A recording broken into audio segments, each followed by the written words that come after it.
Rockstars, today's guest used to engineer airplanes and car parts, and now he's engineering freedom for private practice owners. Meet Alexander Wielohorski. He is an MBA mechanical engineer, former corporate exec, and current COO of the largest privately owned physical therapy group in Alaska. Yeah, Alaska, where your team might have to ride snowmobiles to get to work. But don't let the spreadsheets and the strategic planning fool you. This episode is so full of heart. Alexander gets real about what it takes to lead through burnout, delegate with confidence, and scale a clinic without losing your sanity or your snow boots. He's got 25 years of clinical wisdom, an engineer's brain, which completely changes the color of this episode, and a dry wit of someone who's lived through meetings in 3 different hemispheres. So whether you're leading a team, starting a practice, or just wondering how the heck an aerospace guy ended up running a private practice, this one's for you. Enjoy the show.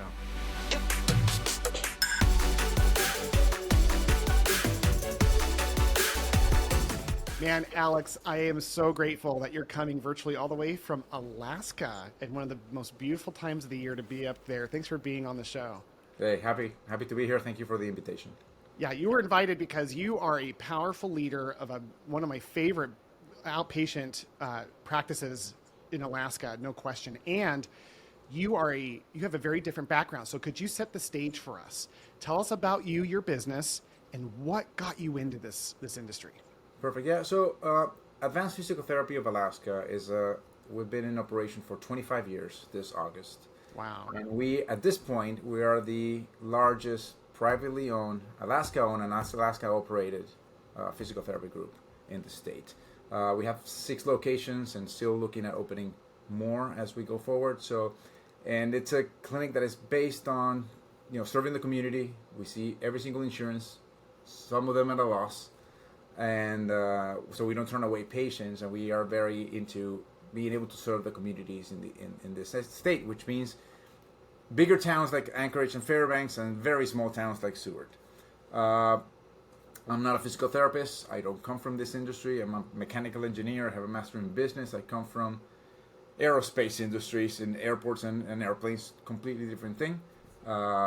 You would think that physical therapy is simpler, but it's actually more complex because there's less resources, it's less structured, right? And what brought me into this industry is that I had my own experience 20 years ago in a car accident, and I had to go to physical therapy, and I would say I was treated by this amazing person, which I'm still in contact with today. And she was fully committed to me, to my recovery, to my process of walking again. And that showed me what a great quality physical therapy or therapist is. And then I have later experiences in life where I actually had to go physical therapy again on a small motorcycle accident, and I was shown the worst side of it, where the business is more important than the quality of the healthcare that we're providing. Where I was one more patient of a group of 15 that were at the gym at the time. I had no one-on-one attention, and that kind of showed me both sides of the coin. And then when I was able to have the opportunity to be a part of this group, and I saw that they did physical therapy the way I liked it, the way it was done with me at my accident, I said I can show, or I can give some of my experience and my background to make this better and help them grow. So you have a unique perspective in this. It's so passionate about the care because you were a patient. You were still driven in a way that lots of providers are, but you're an engineer. If freedom had a love language, it'd be delegation. So if you're tired of wearing all the hats, the CEO hat, the insurance hat, the why am I doing payroll at midnight hat, it's time to get help. Book a free discovery call at virtualrockstar.com, and let's show you how hiring a virtual assistant can finally free you up.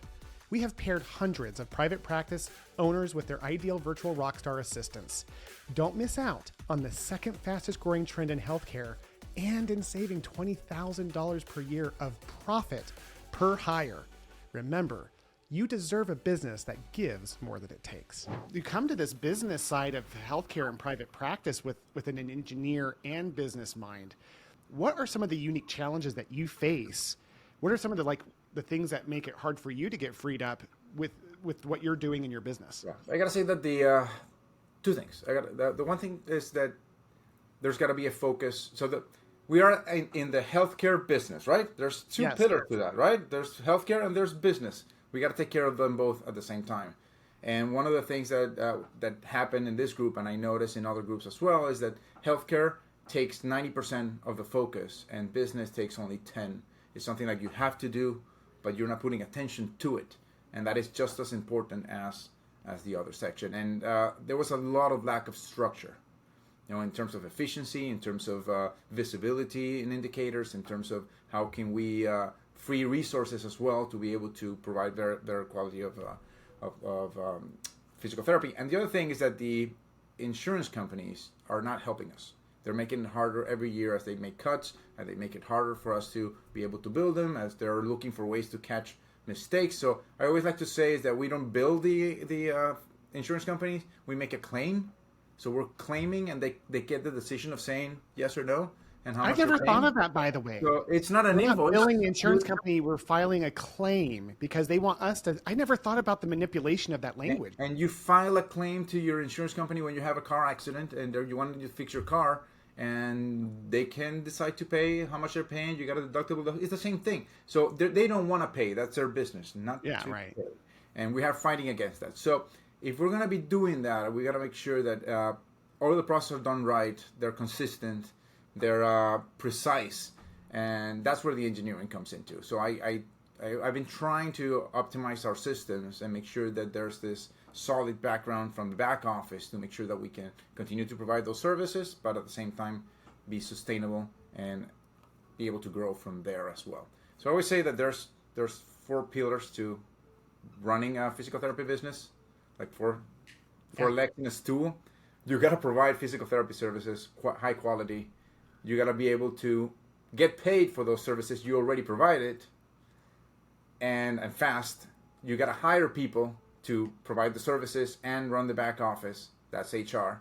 And then you got to market. You got to make sure you get patients coming in through the door, because you can't just open the doors and rely on people to walk in or referrals to start coming in through your fax. So if you don't manage all of those 4, the business is not gonna move forward, or it's not gonna grow as you would expect it to do. Your engineer mind. I'm sorry to interrupt, but your engineer mind. It's so cool how you're just categorizing these things. It's so insightful, isn't it, rock stars? We've had a lot of private practice owners, almost always healthcare providers initially. This is a passionate physical therapy business owner who has a engineering perspective, and he just that little shift alone of like claims versus bills. My gosh, like it's crazy to me. So you're aware of these resources that aren't available in the industry, and I'm guessing that you see where people get burned out in the industry as a result of lack of support in that way. Can you tell me about that? Yeah. So one of the things is if you're a great baker and then you decide to open a bakery, you can't spend most of your time baking. No, you got to run a business now. So one of the challenges that we had is that the leadership team was comprised of mostly clinicians that were also having a patient load. So their focus was super split. So one of the things that we did to help with that in terms of the leadership was that we split the ownership, the 4 owners. There's 2 PTs and 2 non-PTs. And on purpose. You guys did that on purpose. On purpose. That's our leadership team, right? And then, so I take care of, for example, all of the operations, so facilities, marketing, performance, and I supervise the clinic managers, which are all admin as well. And I'll tell you a second in a bit why we did that. And the second, then there's the one of my partners. She manages HR, billing, and all of the accounting and finances. And then the 2 PT owners and leaders there, they manage employee development, education, hiring in the sense of the interviews for that part, and just day-to-day mentoring. So each one is focused on one of these sections of the pillars that I told you about, so we can make sure this is moving forward. And then one of the because if you have to see 8 hours worth of patient or 10 hours worth of patient, and then you got to go into what's going on with the business, emails, stuff, you get burned out super quick. So that comes again. The other shift was we changed managers from clinical managers to admin managers, and there's a clinical lead that supervises the clinic, the clinicians in that group, in that location. But then you have an admin manager whose only job is to make sure the clinic is profitable, people are showing up, that they're doing their job, that they're following procedures, that they're adhering to policies, and everybody works as an own individual business in that sense. So I supervise those admin managers as well. Okay, Alex, rock stars. I need to punch a couple things that Alex said. He just spewed a lot of incredible wisdom around freedom. Because listen what he was saying. Alex was talking about the power of recognizing the separation between the bakers and owning the bakery, right? And so there's intentional hiring of people who aren't clinicians because clinicians are so drawn to making the pie that they if they try to do both, they do what you said. And I remember this, rock stars, the idea of wearing different hats in a business, of taking the energy that we lose when we take one hat off and put another hat on, is one of the primary causes of burnout for us as owners. So one of the techniques is to hire out and delegate. We're big on delegation on this show because the whole purpose of the show is to free you up, and delegation is one of the 3 core elements of that. The second thing is like putting silos. You do it with people. I've done it with time, where I've had to be like, okay, so Tuesday is my admin day and I will not touch a patient. It's not that an hour of patient care is that disruptive for the care. But it is super disruptive for the mindset in the zone of doing the actual admin work. And so it's neat that it's the second principle of being freed up is boundaries. Delegation, number 1. I'm sorry, I'm going to reverse those. Boundaries is number 1, delegation is number 2. So you guys have these boundaries that you created by hiring people. And so you delegated. You did both. You delegated to create your boundaries and or created owners within that company so that there was this balance of business and healthcare. So it's, not 90-10. Where would you guys say your percentage is at now? Well, if they were on a 50-50. You're at 50-50. Pretty split. I gotta say, as we have grown over this last 5 years since I took over, I've been taking steps back and being able to see a higher level and further out. Yeah. At the beginning, I had to do a lot of micromanaging and doing stuff on my own, and that was very exhausting. And eventually, as you start developing your systems and you start developing your procedures and you start adding people to take on those roles, you can start pulling back as well and focusing on what is actually key for your business at this moment. I love that. Okay, man, let's get into some of these freedom elements. Now that they understand who you are and you've already dropped a lot of knowledge around how to create freedom, let's talk about times. Can you describe a time when you had to let go of control and what happened as a result? Can you think of back in this journey of owning and like holding all this engineering knowledge? Is there a time that you had to let go, and what did that look like? I would say recently, during COVID, we trying to survive. We had to, reduce a lot of our staff, and most of them actually left from Alaska to go back to their home states. And we were without a manager for a couple of our clinics, and I took on those roles, which was a great opportunity for me to go do the work that I was trying to develop for an admin manager, so I could understand what was needed and the challenges, which was very time-consuming and exhausting for me to be able to manage 2 clinics remotely mostly. And that got me to a brink where there was a point where I wasn't being as efficient because I was not able to spread my energy through so much. You had so many hats on, yeah. And at that point, eventually, when we were able to hire the right people to those positions, that just opened up so much space and time for me to be able to focus on other things. Nowadays, we have managers on both locations, and they're being completely independent, even though it was hard to let it go because I was already doing it. So I was still supervising from the background and checking up on them, make sure everything was going right, until I got to a point where I said, no, this is working. I can let it go. Yeah, I love that. And it's a powerful comment of like what we just described with wearing too many hats. Delegation is powerful, but you have to have someone to delegate to. So like in your cases, you guys had to bring on or hire people to delegate to. And then there's this other component of leadership that you mentioned. So looking at those pillars of being free, we have to hire well, and we have to have leaders in place. Even if we go to leaders, sometimes the best thing we can do to free ourselves up is first for us to go to leadership, right? Yep. And I think that's what I heard in your story, was that you had to step down from leadership into more of a coping position. And that was what led you to that moment of like feeling burned out. How important do you think leadership is in your company in helping you be free, like to do what you want to do? I gotta say that it's more than being the doer. You have to step into being the coach, kind of like the with the Coach. team, right? Uh, you don't want to be telling people how to do their shots, but you want to be able to guide them to, this is where I want your focus to be, and this is where we need to put the energy today. So uh, I would say that more of the leadership position is coaching people to be able to do their jobs properly, to be able to have the support that they need, but they gotta be clear on what you're expecting. So that's why Yeah. we separate roles. So good example of that, it's a front desk role. The person at the front desk, even though they're seeing patients that are coming in, they're checking them in, each one has an individual responsibility. Somebody does collections, somebody does benefit checks, somebody does authorizations. Not all do everything, because then it's really hard to track accountability for that. When somebody owns the process, it's easy to go and say, you're slipping here, or you need help there, or you're doing great.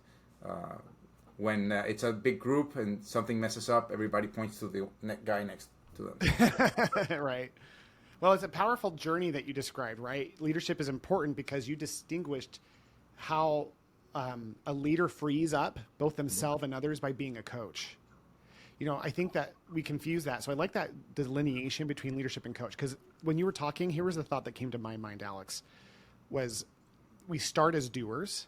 If, like in this case, we're baking the pies, we're actual baker, but then we have to step into manager where we're still baking the pies, but people are helping us.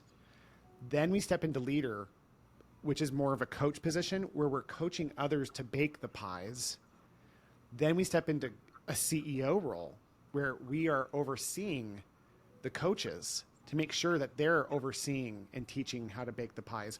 And then we become a founder, which is a passive owner, or we sell. That would probably be the best like path of freedom that you just helped me highlight, is this arc that we create as we learn to set boundaries, number one. Number two, delegate, but that comes on the heels of hiring and developing leadership. So very powerful, Alex. So let me tell you a story. Back when I was working for the airline, at one point, that was my first time I was leading a team. I had a team of 5 people, and I was taking time off. I was going for a week of vacation, not too much, right? A week, and before I left, I met with my boss, and I told him, hey, I got everything controlled. Everybody knows what they got to do. I'm gonna be checking my email every day. I'm gonna be calling the mornings and the afternoon to make sure everything's fine. And he stopped me and said, listen, if you can't leave for a week without the boat sinking, you're not a very good manager. Ooh. And that stuck, because I said, yeah, that is the key. I got to make sure that the team is able to work without me. And I'm there to help them, but if I got to step out, nothing crashes, because the processes are not dependent on my involvement. That is the ultimate, I would say, free condition, where I can actually, go on my business, leave on a Friday afternoon, like I'm doing today, by the way, after lunch. I'm going camping, and I have no problem that, the rest of the day we will fine. They'll close the clinics up, and we'll have a great afternoon, no issues. And if there's a fire, they'll be able to know how to handle it without me. Yeah, it's a test of tests. One of my favorite things to tell people I used to coach as business owners was that idea of the goal for an owner to leave for a month. You talked about a week. When I coach clients, I try to get them to a month off a year. And people listening to this are like, how could you do that? And you can't do that in healthcare. It is important to do it because it feels so selfish for people to take that kind of time, which goes back into that freedom delegation mindset of like, you don't understand. We are damming like a river. We're holding people back when we don't let them lead. And when we're on site, we can't help ourselves. We sabotage things. So by taking a month off, and there's ways to do that. You just don't say, hey, I'm going to the Caribbean. Good luck. But when you can build it and frame it, and the people when you hire rock stars, I've had people excited for me to leave because it's their chance to learn and grow and show me what they can do. And there's all sorts of cool ways to incentivize people to do that. Then you start to feel balanced in your business. It's like all the headaches we go through, rock stars of owning a company. How would it feel to have a full month off? And what's crazy is when you leave and things stay the same or get better because you're gone, mentally there's a break of like, I can be free. And that opens a whole world of possibility. So Alex, let's get into some detailed questions. What are some tools or tech that you use that have been game changers for reclaiming your time? I gotta say, one of the things that we've used, and I actually through you, is the virtual assistants. I don't have a personal virtual assistant, but we've implemented it in the clinics because since it has a low cost, it allows me to have enough staff or more staff to be able to spread the load evenly and be able to get them to higher performance versus overworking people. And that requires less supervision from my part. So that frees me up. In terms of technology, we do have some AI tools we've been adding in. Okay. So for my reporting, I do a lot of the back office reporting in terms of performance. So instead of having to go into the schedule and just count visits with my finger, we implemented an AI tool that allows me to pull reports and dice it and shave it and cut it however I want, so I can get some insights from how the clinic is performing, how the providers are performing, and it help especially allow me to find where I need to focus this next month. What is that? What's the name of that tool that you're using? It's called it's a Prediction Health. Okay. They have an AI-based tool. Yes, they have for the providers. They have a scribe tool and AutoNode and all that stuff, and they suggest help them with the Ask AI as well. So they look into 5 billion notes and give you some insight. So it helps them do their notes faster, less mistakes, and be more consistent in their billing. And from the manager perspective, I get all the data from every single note that has been made, so I can know exactly how they're doing in terms of auditing. If we get audit tomorrow, who is my weak link, and where is he weak? Who's the one that is dragging the underbilling and is dragging the group behind? All that stuff. So I can pinpoint those. Yeah. Do your team love it? Not all providers, I gotta say. They're still working on it. The ones that have jumped into it have seen the benefit of being able to do what we wanted to do. We wanted to do their notes during their work time. I don't want you working on the weekend. That's a whole thing that you guys have to suffer with for years. So hopefully we can help with that. That's always the goal. If we can get to the point with healthcare to where people leave at the end of the day with their last patient with all their notes done, that means we're freeing up our people. So it's interesting that with Prediction Health, there's definitely some benefit. It sounds like there's a learning curve that people have to adapt to. And when they get it, they really start to benefit from it. But with every tool you implement, yes. Every tool you implement has a period where people are gonna, you're gonna have the first adopters, you're gonna have the ones that are jump in halfway through, and the ones that are gonna eventually get to it. But the whole point of this is that you gotta use technology to support an already established system. Technology doesn't solve stuff on its own. You can just buy a tool or plug in something and it'll just make your life easier. You gotta have a system, and the technology supports that system. And as we have all these tools coming up, if they can help you reduce the time that you need to put into a particular task or something, that is worth doing. What do you use anything for yourself, like a ChatGPT or a I work with Perplexity. Perplexity. Why did you choose Perplexity? At some point, it was recommended to me, and I started working with it. I find it pretty easy to manage, and I would say not as commercial as a ChatGPT feels. I see. So it has a little different feel. And I'm curious because as an engineer, you're approaching this a little bit differently than me. But you want to see? Do you want to know what I use it the most for? What's that? Second, third degree questions. Okay. Of the industry that I'm not native in.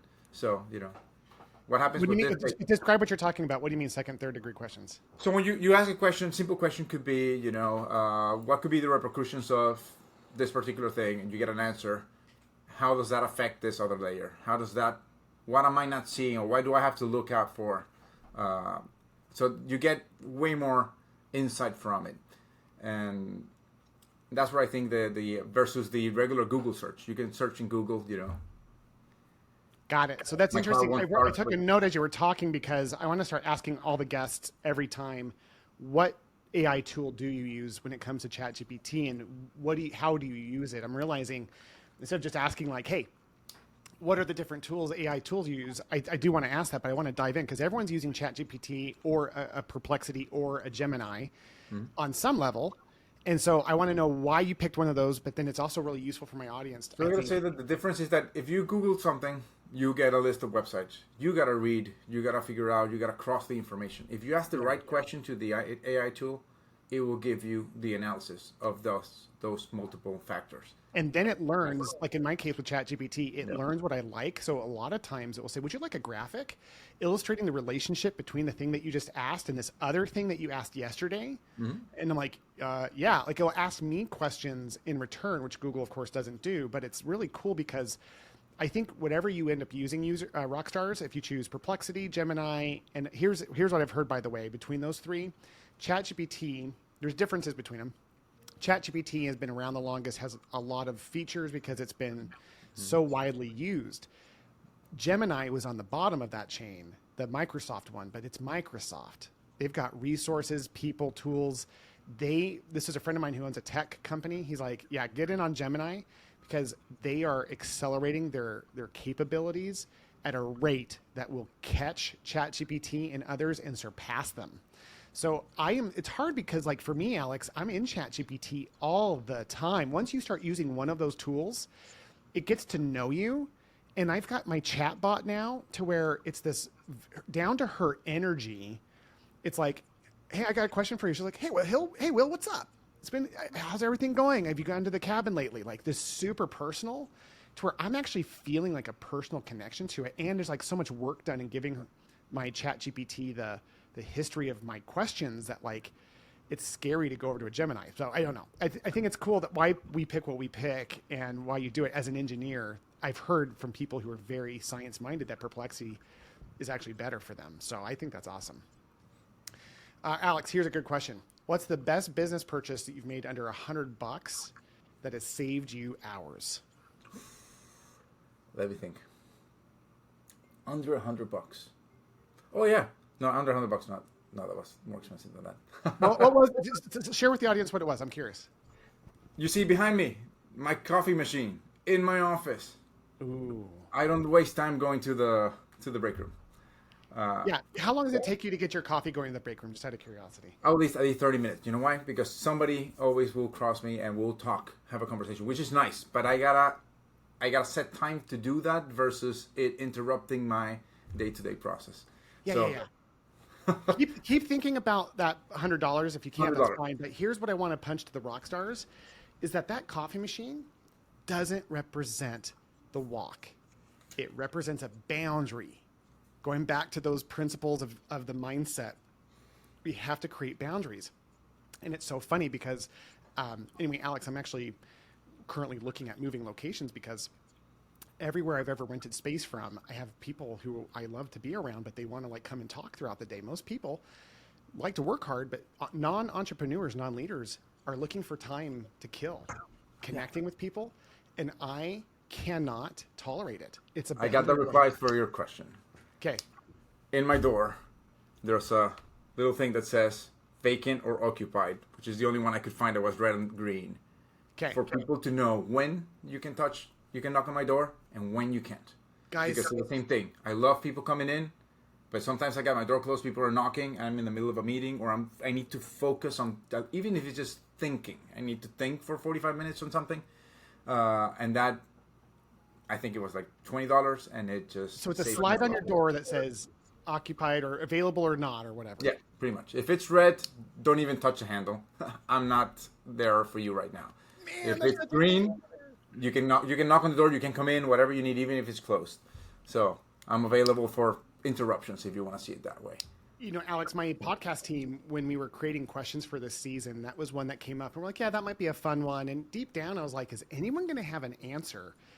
That has been one of the most insightful questions on this season because like these little things add up. You know, it's a boundary setter. It's a trip to the coffee machine. It's like all these little things that waste time. It's when we start taking care of the pennies, we start looking after the pennies, the dollars take care of themselves. I think the same is true for time. Mm-hmm.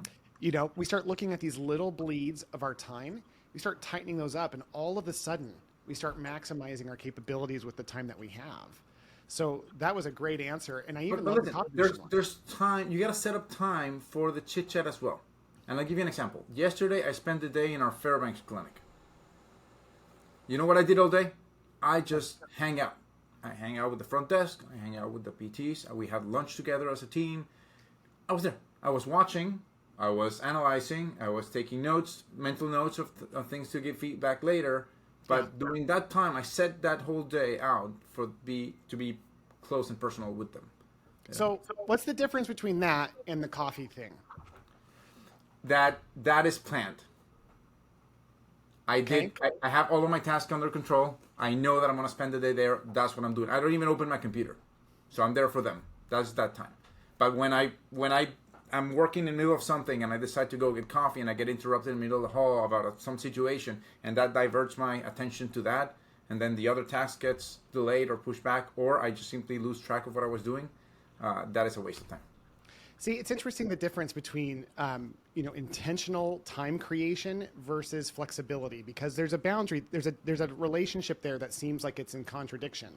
Like for me, I get it. I'm not going to go get coffee and get stopped along the way, and there goes a half hour of time I wasn't planning on, versus going to schedule things. But it can also go to an extreme where it's like I only schedule every little thing that I do. So there's a balance there. It's almost like a dance, right? Like but I would argue, especially in healthcare, leaders don't set boundaries. So it's kind of like, don't worry about over planning, but just focus on getting some boundaries in place with your time so that you can protect what matters. In your case, I almost wonder how much better you are when you're intentionally at that location. Where was it again?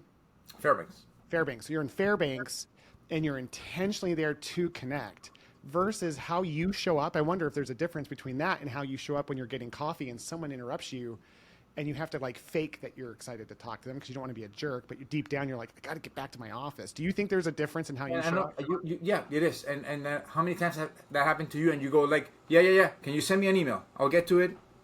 That's important. I'll get to it, but I can't just look at it right now. Or you're trying to kind of cut it short because you're working on time. So it has to be flexible, of course. But remember old school when you would get to work and you would have a little piece of paper with a to-do list written by hand and you would just scratch it.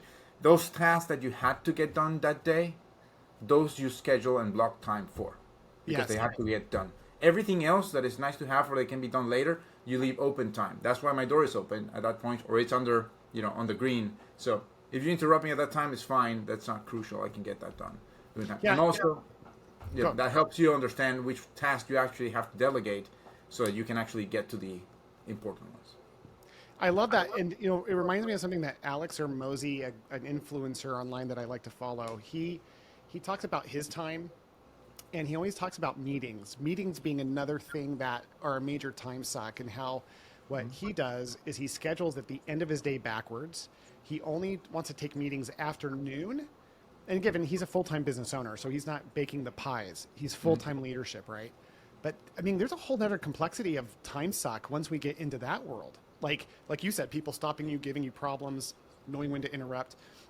But what he does when it comes to meetings, it's like, hey, listen, he starts with his assistant. Everyone should have someone scheduling and protecting their time. Starts at 4 p.m. and work backwards to noon. And then from 5 in the morning until noon, no one talks to him. He's out there, as he says it, I'm out there building stuff so we can all make more money together. So you have to have meetings, for example, but put them in a controlled sense at the end of the day when the mental energy isn't required at the way it is when you're building early on. So I love that you have that intentional creation. And how many people have you heard say, no, I come into the office at, 5:30 because that time between 5:30 and 7 is my most productive time. Or I stay after this hour because that time, why is it more productive? It's because you're hyper-focused on what you have to do without interruptions. So how can you set up that time also between your workday so you don't have to go to those extremes? Yeah, and there's a common thread. I read a book recently, and I can't remember which one, but it talked about we were evaluating hyper-successful people. One of the many things they had in common was they had every day a couple of hours of unscheduled deep work where they were just free to build, create, think, solve. There's no one pressuring them. There's no one interrupting them. They have a mental flow, and they've measured this on EMGs, that you have this like wavelength that we hit, this energy level that our brain kicks into. And when you disrupt that flow, it is a massive energy drain to try to even get back in, and usually can't get to that same frequency. It's like riding a wave. It builds over time. And so to have 2 hours a day, 1 to 2 hours where it's just uninterrupted and you're flowing, that 2 hours is worth 50 hours of crap that we do, like scheduling appointments and like having conversations on the way to get coffee. Like, it's a powerful thing to think about these little tweaks that make a massive Did you increase. read the book, The Road Less Stupid? The road less stupid? No. Yeah. So read it. It talks about the power of thinking. And I've after I read that book, I actually have that chair behind me. That's my thinking chair. So when I need to solve a problem, I actually step away from my desk. I sit there, quiet, and I ask myself the questions of the things that I need to solve and think about. You got to think, because if not, you're just rolling on the day. And sometimes you actually come up with your answer there, or at least an action plan of what to look or what you got to think next. Yeah. But you need to take that time of just thinking. Yeah, thinking time is important time, and I love that we're even thinking of it in terms of like understanding what work is. Mental energy is the most important work that we do, but we don't honor that because we're so busy baking the pies and running from thing to thing. All right, man. So let's get into this a little bit more. So, in your case, let's go into the AI VA element of things. Obviously, you're very successful with VAs. What is your vision for VAs in your world? Like, where do you see this going in advanced? Where would you like to see it, maybe? I mean, I would love to see eventually getting, fully automated virtual front desks. We value personal touch and just having the person there, but you can go to McDonald's nowadays and order your whole food on a screen. Yeah. And you're saying the public's getting trained on it, so they're like, this could be it's an something. automated system. It's no mistakes. You don't have to have the front desk wondering if I don't feel comfortable collecting this copay or not. It's just a system that is done, and then you can keep the human factor for the human interaction, which is important. But the automated systems of that kind of stuff, or having, in my case, the VAs to do the back office work, it's a super powerful. That's amazing. So what would you say to the critics who are like, well, here McDonald's isn't a physical therapy business where that front desk personalization is so much about the experience? What would you say to that? And I'm not saying that like criticize that. I'm really when you go to a restaurant, you have a host, right? Yeah. The host welcomes you in. Hey, welcome to the restaurant, blah, blah, blah, and just guides you in. It's a very short interaction that makes it personal. Yeah. Everything else is a process. Checking in, scanning your ID, scanning your insurance card, collecting or paying the copay, that thing. Scheduling is personal. That one you need. But the rest, if you can automate that or have that done in the back office. So you would have still a human being that's like putting their appointments down. You wouldn't have a virtual assistant behind a monitor for that. No. Got it. Yeah, that makes sense. Everything else that needs, precision, consistency, and is standard, it can be done good. What's so cool about what you said is that you're highlighting there's like, it's not I think we get in a mindset of it has to be one or another. There's degrees between those two things. So for example, I know people who have completely outsourced AI and VA. You walk into the clinic, there's a monitor, there's no human beings to be found. I've seen that.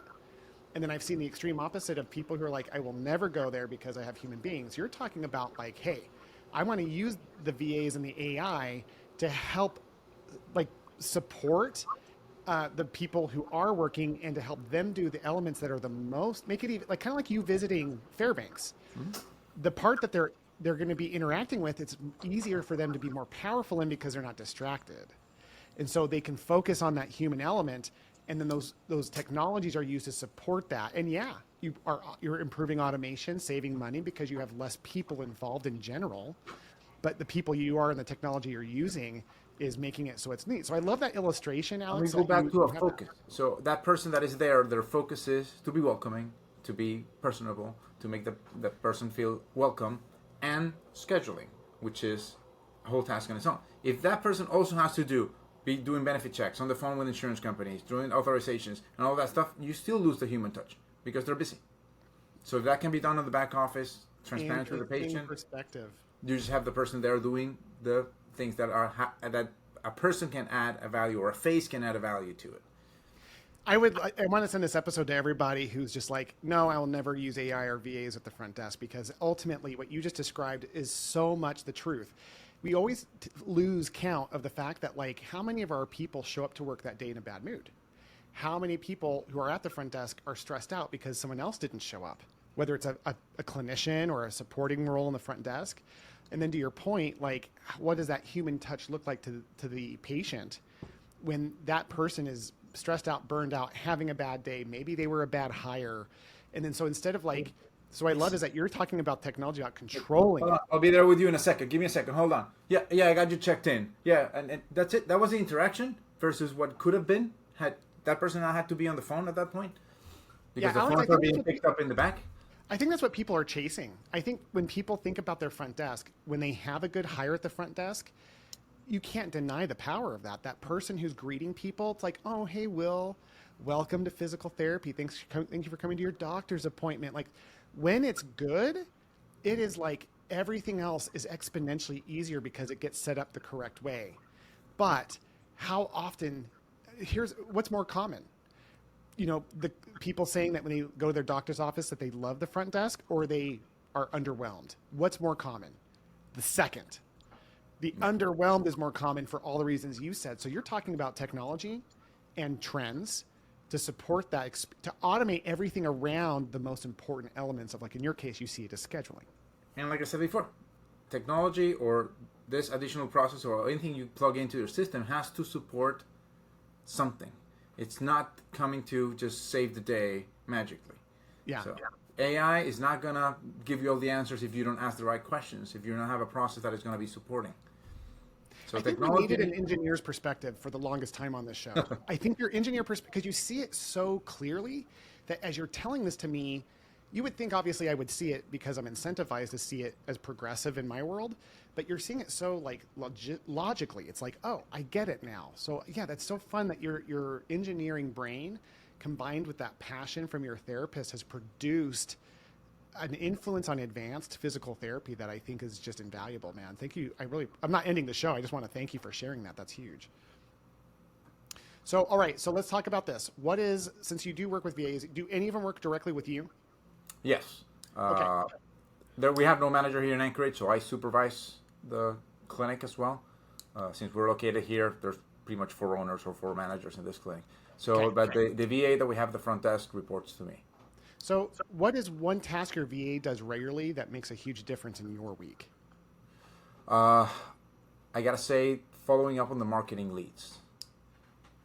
People that come in through the website, people that come in through, our ads out, that just write or send a text or just log in for a workshop or something, following up immediately on those.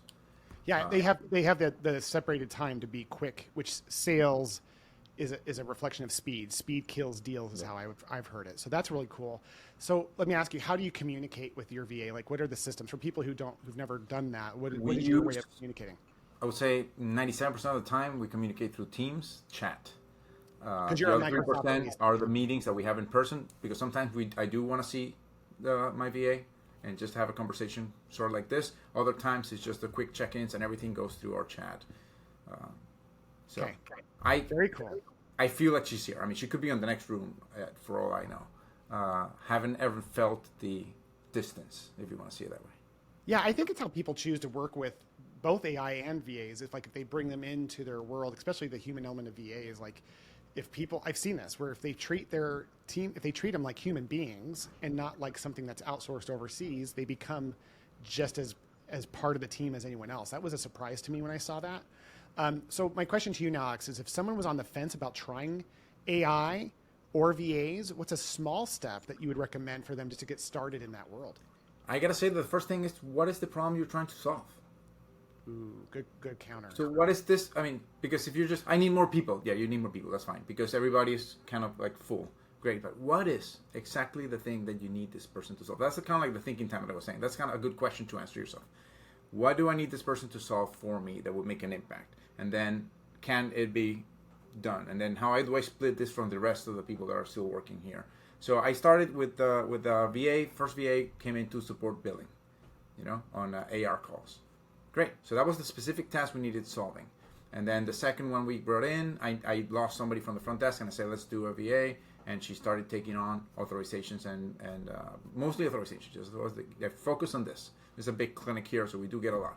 So that's the problem I need you to solve for me. And it's easy for me to hold her accountable, to know exactly what she needs to be doing. And when she's not doing it and drops the ball, we can also check it. Metrics are key. So it's got to be that. If you get a VA and just go like, here, go, start working, do your thing, and be part of the team, then it won't be as effective. So same thing with AI. What are you trying to solve with any tool that you're getting? I need more patience, and you're getting a marketing tool, great. But you need to be sure exactly what you're trying to save and how you're going to measure it, and if the tool is actually able to deliver that. Because everybody looks for the magical IT solution to come, do it all.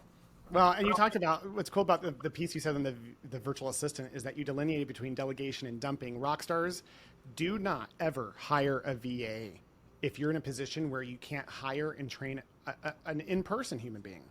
If you're in a stage of business or a time where you are so spread thin that you don't have the time to onboard and to do some basic level training, even with a highly talented person, a VA is not going to be a magic bullet for you. And just like your AI thing, I think there's a lot of programs people could invest in.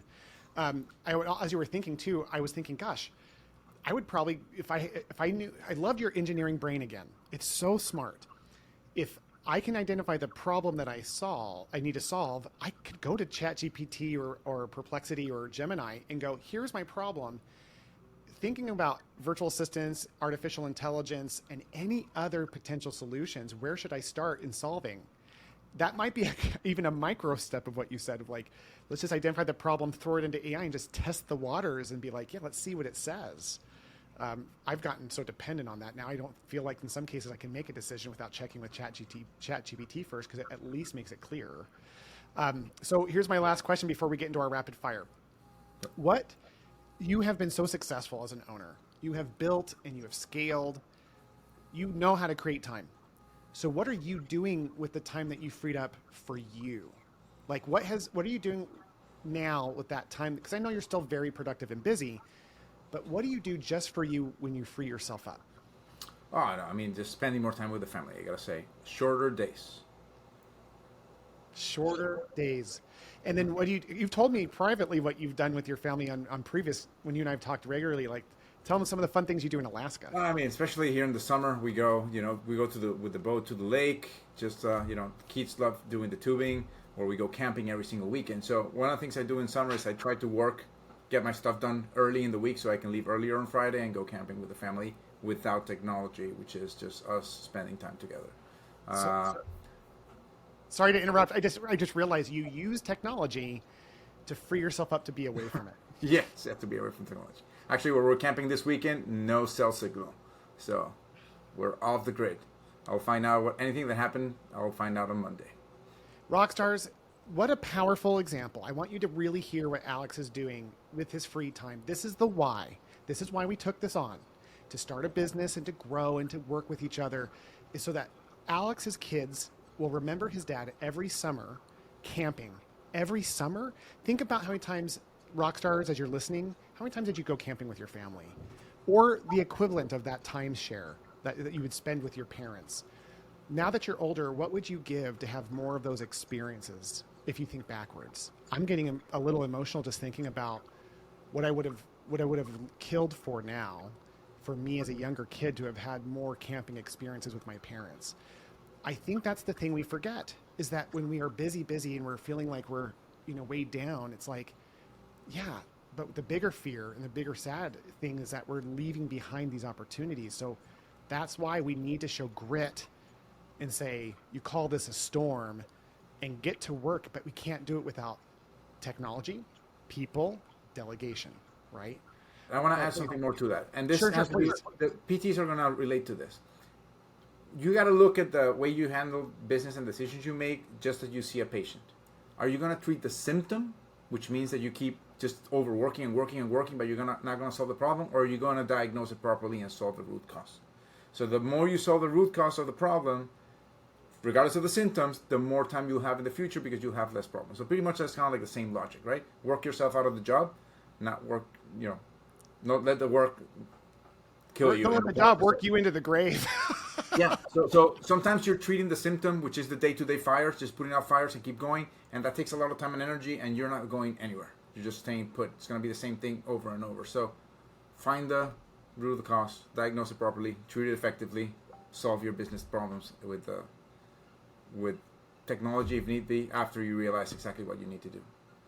Yeah, I'm writing that down. I take little notes because I'm going to put a book together, and that's such a great illustration for healthcare providers.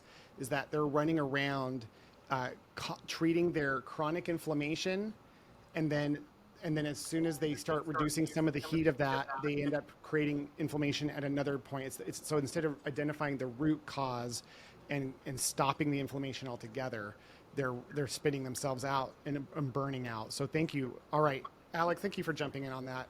Let's rapid fire these next 6 questions. You ready? Ready. Number 1, what's the top book that's blown your mind? I gotta say it would be. There's an old book I read at the first beginning of my career called Execution, which is the art of getting things done. Because we tend to delegate stuff that we don't want to do, but we need done, or we just need to we procrastinate on tasks that we don't really want to take on. So this helps you structure, being able to get things done quickly also, so you get some free time. Love that book. Number 2, top time saver hack. My agenda, organizing my time. Love that. Number 3, what's the one thing you wish you would stop doing way sooner in your business? Ooh, I gotta say, jumping in to put out the fires versus Being the solution. yes, versus being the enabler for them to solve the problem. So, Love that. Okay, number 4, what's the most time-consuming task that you secretly enjoy? reporting. I like just looking at the numbers and that stuff. Even though the managers have to create their own reports and they have to send me the analysis of it, I go through the whole thing anyway. So, just like numbers. Okay. What's the latest thing that you've delegated? Latest thing that I've delegated, hiring. You've delegated hiring out. That's a huge I one. stopped being part of the interviews. I've let the managers step in as the admin analysis for their location so that they can see if it's a good cultural value for added for our clinic and if it fits also their needs. Because I used to do it at a higher level, but then they will go to a clinic and maybe not be a right fit. So we have the director that does the clinical interview part of it, and then the manager takes on that. So that was a good happy thing to get rid of. So amazing, Alex. And also, if they mishire, it's on them. So they learn have to from take their own. responsibility. First, it's like when you hire them, if it's a bad hire, it's like, well, thanks a lot, buddy. Versus if they do it, they learn and grow and have to it makes them more intentional in their hiring because they don't want to be that person. And last question for the show. It's the question of the season. Alex, is it AI or is it VAs? I say it's a combination of both. Combination of both. Why do you say Once that? again, depends on the problem you want to solve. Which one will help you solve that problem so you can be more efficient? Okay. Love that answer. Seth, our amazing video editor / creative specialist, is going to show on the YouTube, Spotify people who are watching this episode what the score is as of now for the season. So Seth, if you'll put it up. That's where we are. I don't know. I'm excited to see this as much as everyone else is. Listen, Alexander, it's been such a treat to be with you. I can't thank you enough personally for spending time with us. What are your closing thoughts? I gotta say that there's no cookie cutter solution for business. You gotta be flexible. You gotta figure out what's wrong. You gotta try different ways to solve it. And so even if it's AI or a combination of AI and VA or just VA or just paper and a pen, whatever works for you, but you got to find what works for your business. The important thing is not keep putting out just the fires, but figure out why the fire started in the first place and how can you stop it from lighting up again. Well said.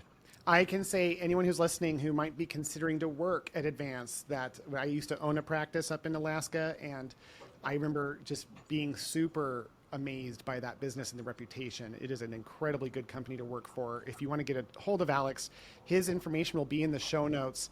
And so, Alex, not only thank you for being here, thanks for tuning into the Willpower Podcast. As always, this is Will Humphreys reminding you to lead with love, live on purpose, and never give up your freedom. Until next time.